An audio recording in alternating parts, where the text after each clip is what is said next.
Career economy అంటే ఆడుకుంటే జనరల్గా మనకు రాంగ్ నోషన్ ఉండే సొసైటీలో.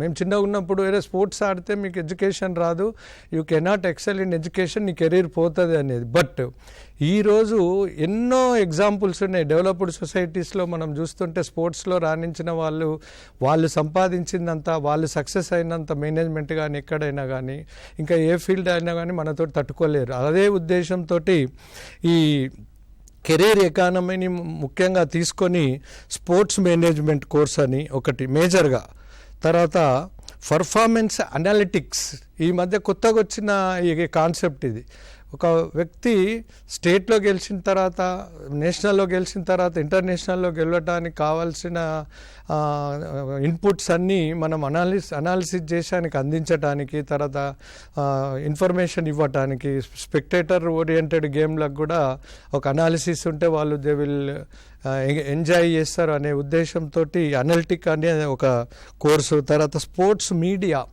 అంటే టెక్నికల్ ఏ యాక్టివిటీ అయినా దాన్ని సొసైటీలో హైలైట్ చేయటం. ఈ మధ్య మనందరికీ తెలుసు social media is playing a vital role in all fields. అందులోనే మన స్పోర్ట్స్లో అయితే మనకు అదృష్టం ఏంటంటే మీడియాలో చూస్తే ప్రింట్ మీడియాలో మనకు ఒక పేజీ కేటాయించడం జరిగింది.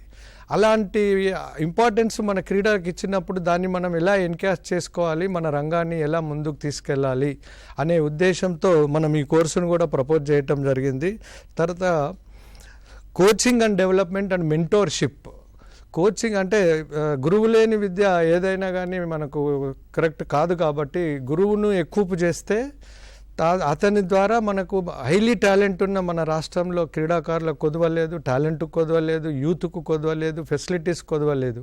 సో వారి శిక్షణ నైపుణ్యంతో వీరిని కూడా ముందుకు తీసుకెళ్ళాలి, వాళ్ళని ఎంపవర్ చేయాలి, ఓరియంటేషన్ ఇవ్వాలి, వాళ్ళకు వరల్డ్ టెక్నాలజీకి వాళ్ళను తీసుకెళ్ళి వాళ్ళని ఆ కాంపిటీషన్లో నిలబెట్టాలి అనే ఉద్దేశంతో కోచింగ్, మెంటర్షిప్ అండ్ డెవలప్మెంట్ అనే దాని మీద కూడా మనం ఈ కోర్సెస్కు ఈ young India physical education and sports యూనివర్సిటీలో ప్రపోజ్ చేయటం జరిగింది. అలాగే స్పోర్ట్స్ సైన్స్ అండ్ రీహాబిలిటేషన్.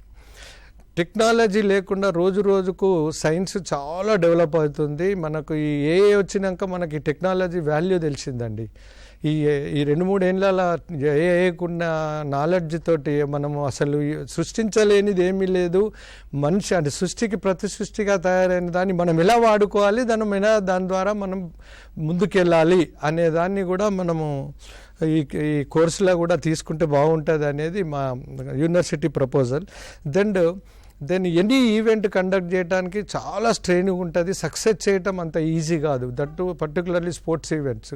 కాబట్టి ఆ ఈవెంట్ మేనేజ్మెంట్కి కూడా కొన్ని కోర్సులు పెడితే వాళ్ళ కెరీర్ డెవలప్ అవుతుంది అనే ఉద్దేశంతో ఇప్పుడు స్పోర్ట్స్ అనేది no longer limited to athletes అండి. ఏదో ఆడాము వచ్చేసాము నా కెరీర్ అయిపోయింది అనుకోవటానికి వీల్లేదు.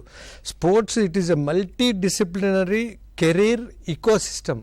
ఆ ఇకోసిస్టమ్ను ఎలా మనము ఈ రిసోర్స్ను వాడుకొని ఆ ఇకోసిస్టమ్ ద్వారా మనం స్పోర్ట్స్ను కెరీర్ పరంగా కానీ ఫైనాన్షియల్గా ఎకానమీ డెవలప్మెంట్కి కూడా వాడుకోవటానికి ఈ స్కిల్స్, ఈ నైపుణ్యంని ఎలా వాళ్ళకు ఇంపార్ట్ చేయాలి అనే దాని మీద కూడా ఈ యూనివర్సిటీ ప్రయత్నిస్తుంది.